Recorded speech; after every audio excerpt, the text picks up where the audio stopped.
Hey everybody, this is Artemidorus with SoWizardPodcast.com. We're going to be taking a look at talented Hollywood directors through their careers.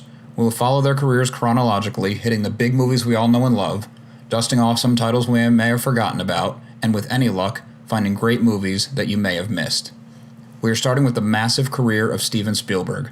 Spielberg has almost 60 directing credits to his name and a ton more as a producer. We won't be touching on absolutely all of his projects, but the Spielberg part of the series will be a lengthy one. While there are a few directing jobs credited to Spielberg before the subject of this video, 1971's Duel was his first feature.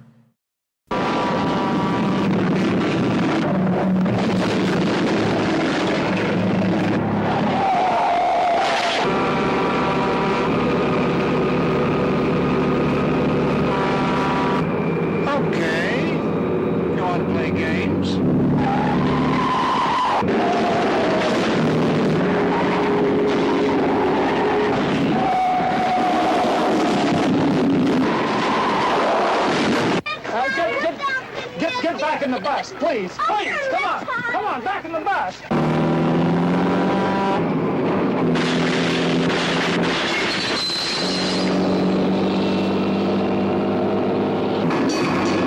Hey, stop!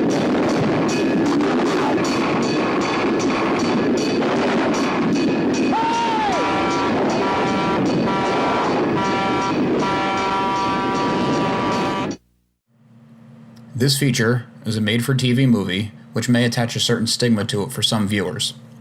Duel is a thriller that could have easily worked as a theatrical release. I don't know why Universal, the studio that released the movie, chose to go the direct-to-TV route. Thankfully, largely to Spielberg's later success and the technology behind digital restoration, I was able to find an excellent quality, legitimate stream of this movie. Right away, Duel shows how visual of a director Spielberg is. The entire opening of the movie is interesting shots of the hero car, of Valiant, and even more interesting shots that can only be described as the car's point of view. This camera work holds strong throughout the movie and really serves the dramatic moments in the story, upping the tension at every opportunity.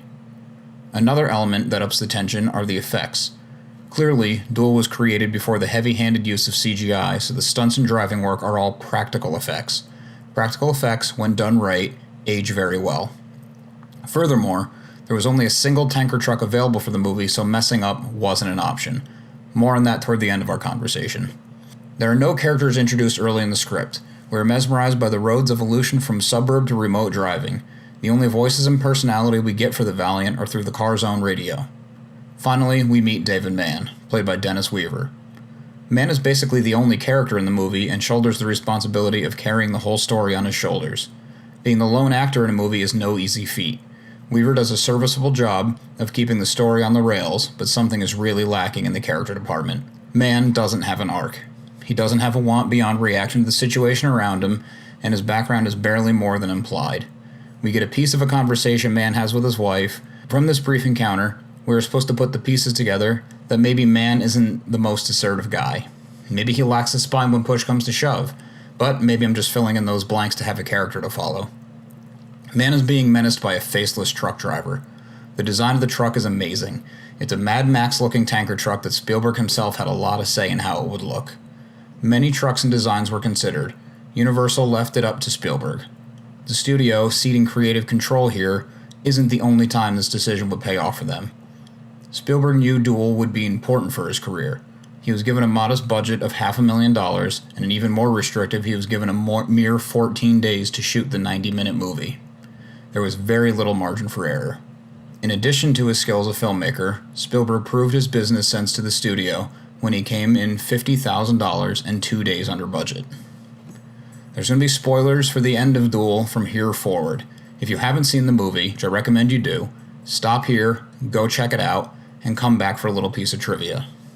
The studio watched Spielberg's cut. They liked the movie, but wanted a bigger ending. They asked Spielberg to restage the accident and have the tanker blow up instead. Spielberg felt his haunting and arguably more realistic ending was the right one and refused the studio's request. The studio trusted Spielberg and left the original ending. As time has proven, this was the right call. Come back next episode for Spielberg's next feature, Something Evil. Also be sure to check out So Wizard Podcast at SoWizardPodcast.com. Thanks for watching.